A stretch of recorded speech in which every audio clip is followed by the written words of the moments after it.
ሰላም ተማሪዎች እንደምናላችሁ ጸደኒያ ነኝ ከሳቋማ በአዲስ አበባ ዩኒቨርሲቲ ጂኦሎጂካል ሳይንስ ዲፓርትመንት ሌክቸረር። በዛሬው ቪዲዮአችን የግሬድ 11 ባዮሎጂ ዩኒት 4.10 ስለ ጄኔቲክ ቴስቲንግ ኤንድ ካውንስሊንግ የሚለውን ሰብሴክሽን እንመለከታለን። የሳቋማ ቴሌግራም ቻናላችንን ጆይን፣ ዩቲዩብ ቻናላችንን ሰብስክራይብ እንዲሁም ዌብሳይታችንን ጎብኙ። ምክንያቱም በየጊዜው የምንለቃቸው ቪዲዮዎች እናንተ ጋር እንዲደርሱ ማለት ነው። አሁን ወደ ትምህርታችን። በዚህ ቪዲዮ ዋነኛ ዓላማችን is one to define genetic testing የዘረመል ምርመራ የምንለው ነገር ምን እንደሆነ እንድናቅ and also to explain genetic counseling ዘረመልን በተመለከተ የማማከር አገልግሎትስ ምን እንደሚመስል ማወቅ ነው። በተጨማሪም we list the importance of genetic testing and counseling የዘረመል ምርመራና እንዲሁም ደግሞ የማማከር አገልግሎት መኖር ያለው ጠቀሜታ ምን እንደሆነም በዛው እናያለን። and as usual you need to have this self questioning before starting this section. Ask yourself this question: what do I know about genetic testing and counseling, and what do I want to learn from this section? ከዚህ section ምን መማር ነው የምፈልገው፣ ምንስ ነው ማውቀው ስለ የዘረመል ምርመራና የምክር አገልግሎት የሚለውን ነገር ራሳችሁን ጠይቁ። Recalling from genetic disorders we discussed above, we saw that these genetic disorders have their own treatments. በባለፈው ቪዲዮአችን ስለ ተለያዩ genetic disorders ተምረናል አይደለ? ለዚህ እነሱን ስንማር እንደተመለከትነው ከሆነ እነዚህ genetic disorders የራሳቸው የሆነ የመታከሚያ መንገዶች አሏቸው አይደል? የተለያዩ በዘረመል ላይ የሚከሰቱ መባዛቶች በእነሱ ምክንያት የሚመጡ በሽታዎች አሉ ብለናል።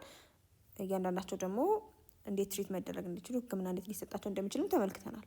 So to treat these disorders, genetic testing is important to identify the type of the disorder. እነዚህን ዲስኦርደሮች ለማከም እና የትኞቹ አይነት እንደሆኑ ለይቶ ለማወቅ የዘረመል ምርመራ ማድረግ አስፈላጊ ነገር ነው። And genetic counseling is also important because diseases caused by genetic disorders are complicated and may have different psychological and social impacts. በተጨማሪም የዘረመል ምክር አገልግሎት ማግኘትም ሌላኛው አስፈላጊ ነገር ነው። ምክንያቱም እነዚህ ዲስኦርደርስ በእነዚህ ዲስኦርደርስ አማካኝነት የሚመጡ በሽታዎች that are caused by this genetic disorder complicated ናቸው፣ ውስብስብ ናቸው። እንዲሁም ደግሞ የተለያየ ስለልቦናዊ እንዲሁም ደግሞ ማህበረሰባዊ ጫናዎች፣ ተጽዕኖዎች ስላላቸው ማለት ነው። Do you know any genetic testing and counseling center in your area? እናንተ እስቲ በአካባቢያችሁ የዘረመል ምርመራ ማድረግ የምትችሉበት እንዲሁም ደግሞ የምክር አገልግሎት ማግኘት የምትችሉባቸው ቦታዎች አሉ?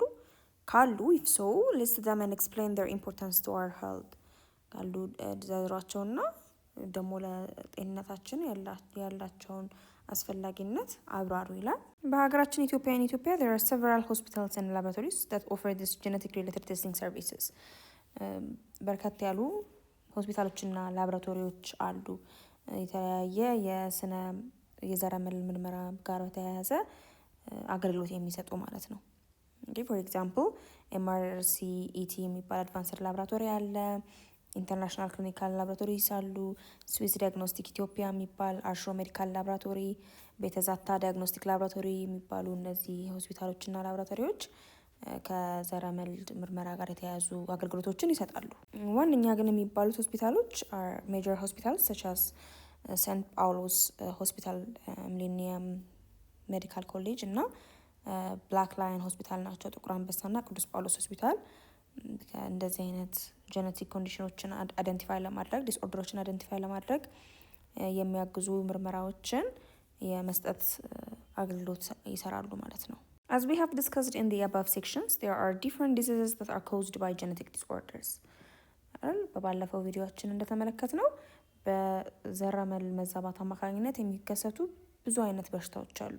To mention some of them, የተወሰኑትን ለመጥቀስ ያህል ዲያቤቲስ ብለናል፣ የስኳር በሽታ፣ ካንሰር፣ አብኖርማል የሆኑ ህዋሳት ከቁጥጥር ውጪ የመዛባት ሁኔታ፣ ዳውን ሲንድሮም ያልነው፣ ተርነር ሲንድሮም፣ ሄሞፊሊያ ደም ያለ መርጋት ያመቻል ችግር፣ ሲስቲክ ፋይብሮሲስ አብዛኛው ጊዜ ሳምባን የሚያጠቃ ያልነው፣ ሃንቲንግተንስ ዲዚዝ ያልነው፣ ማስኩላር ዲስቶርፊያ የጡንቻ ቅርጽ ውጪ ኖርማል ቅርጽ ውጪ መሆን፣ ኤፒሌፕሲ፣ አልቢኒዝም are the most common ones. የምጥል በሽታ እና ደግሞ ሻሾነት ያልናቸው የተለመዱት በዘረመል መዛባት አማካኝነት የሚከሰቱ በሽታ አይነቶች ናቸው። Genetic testing examines the genetic material and tells an individual about the likelihood and risk of passing genetic disorders onto children. የዘረመል ምርመራ ምንድን ነው የሚመረምረው? የዛን ሰው የዘረመል ልቆ ሲመረምርና ያንን ሰው ምን ሊነግረው ይችላል ማለት ነው? ዘሩ ላይ ያለው ችግር ለሚወልዳቸው ልጆች ሊተላለፉባቸው የሚችሉበትን እድል ያሳውቃሉ። It identifies the likelihood of parents who pass a genetic disease or disorder to their children. ወላጆች ለልጆቻቸው ሊያስተላልፏቸው የሚችሏቸውን በሽታዎች ማሳወቅ ነው ማለት ነው የዘረመል ምርመራ ጠቀሜታው። በተጨማሪም genetic testing examines if there are any change in our DNA that can inform us the well-being of our health, of us and our family. የዘረመል ምርመራ ማድረግ ምን እንድናቅ ይረዳናል? በዲኤንኤያችን ላይ እየተከናወነ ያለ ኤኒ ማንኛውም አይነት ለውጥ ካለ ያሳውቀናል ማለት ነው። እንዴት ነው ጤናችን ያለበት ሁኔታ፣ እንዲሁም የመላ ቤተሰባችን ያለበት ጤንነት ሁኔታስ እንዴት ነው የሚለውን ለማወቅ ይረዳናል። ምርምር የሚደረገው ያለን ዘረመል ላይ ስለሆነ ማለት ነው። For instance, a woman may have diagnostic tests as part of her pregnancy checkups and scans to find out, if her baby has a genetic disorder or not. ለምሳሌ አንዲት ያረገዘች ሴት የእርግዝና ክትትል በምታደርግባቸው ምርመራዎች ልጇ የዘረመል መዛባት አለበት የለበትም የሚለው ነገር ይታወቃል። Amniocentesis and chorionic villus sampling are examples of diagnostic tests to be taken during pregnancy. ለምሳሌ amniocentesis የምንለው ምርመራ አለ፣ እርጉዝ ሴቶች የሚመረመሩት ማለት ነው። ይሄ ምን አይነት ነው? It's a small amount of amniotic fluid is removed for laboratory testing. የእንሽርት ውሃ የምንለው ፈሳሽ ማለት ነው። ጽንስን ከቦት የሚገኝ ፈሳሽ አለ። ከሱ የተወሰነ ሳምፕል ናሙና ይወሰድና የተለያዩ ዘረመልን የሚመለከቱ ምርመራዎችን ለማካሄድ ይጠቅማል። ስለዚህ እሱን ምርመራ ማድረግ ይችላሉ እርጉዝ ሴቶች በጽንሳቸው ውስጥ ያለ የተለያየ የዘር መዛባት ችግር ካለ። and again chorionic villus የምንለውም ደግሞ ሳምፕሊንግ አለ። ምንድነው chorionic villus?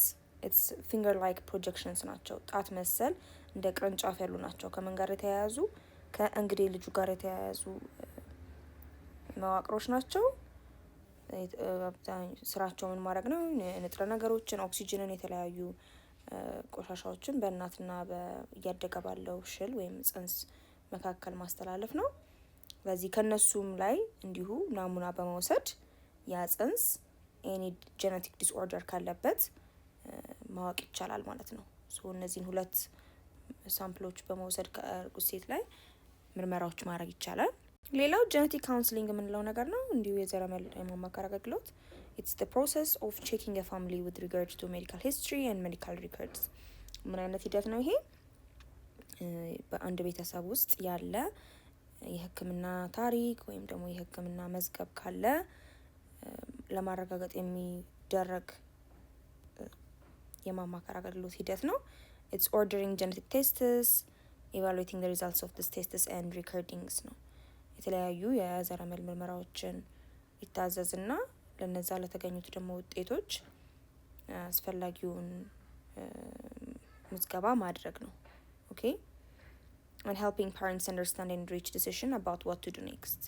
ከዛ እነዛን ወላጆች የማማከር ስራ ይሰራል ማለት ነው። ያለባቸውን ችግር እንዲረዱትና ቀጣይ መወሰን ያለባቸው ውሳኔዎች ምን እንደሆኑ ለማስገንዘብ። This genetic counseling it helps to make informed decision about genetic testing. ምን ያግዛል ማለት ነው? ወላጆች እነዛ ምርመራ የሚያካሂዱትን ወላጆች በደንብ ውሳኔ ከመወሰናቸው በፊት ዘረመላቸው ላይ ያለውን ምርመራ አውቀው ከሱ አንፃር ውሳኔዎችን መረጃ በተደገፈ መልኩ እንዲወስኑ ማለት ነው ያግዛል። And it gives information about how genetic disorder might affect one's family in order to increase understanding of genetic disorders that are inherited in the family. በተጨማሪም ደግሞ እነዚህን የማማከር አገልግሎቶች ሲያገኙ ያለባቸው ጄኔቲክ ዲስኦርደር ካለ እንዴት አድርጎ ቤተሰባቸው ላይ ተጽዕኖ ሊያሳድር እንደሚችል በደንብ እንዲገነዘቡ ያደርጋል። So people can obtain genetic counseling about genetic disorder mentioned at the beginning of this section. ስለዚህ ቀደም ብለን እንዳልነው ሰዎች ይህንን የዘረመል የማማከር አገልግሎት ሊያገኙ ይችላሉ ማለት ነው። ስላለባቸው በዘር ስላለ እነሱም ደግሞ ለልጆቻቸው ላይ ስላልፉት ስለሚችሉ የተለያዩ የጄኔቲክ ዲስኦርደርስ ማለት ነው። And genetic counselors can help people in identifying and interpreting the risks of an inherited disorder. የዘረመል የማማከር አገልግሎት የሚሰጡ ሰዎችን በምን መልኩ ሊረዱ ይችላሉ? ያለባቸውን የጄኔቲክ ዲስኦርደር በዘራቸው ያለውን እነሱም ላይ ያለውን ጄኔቲክ ዲስኦርደር በመለየት ያ ጄኔቲክ ዲስኦርደር ያለውን አደጋ እንዴት አድርገው ሊያወርሱ እንደሚችሉ ለምን መወሰን እንዳለባቸው ያብራሩላቸዋል ማለት ነው። ኤክስፕሌኒንግ ኢንሄሪታንስ ፓተርንስ ኤንድ ሰጀስቲንግ ጄኔቲክ ቴስትስ ማለት ነው።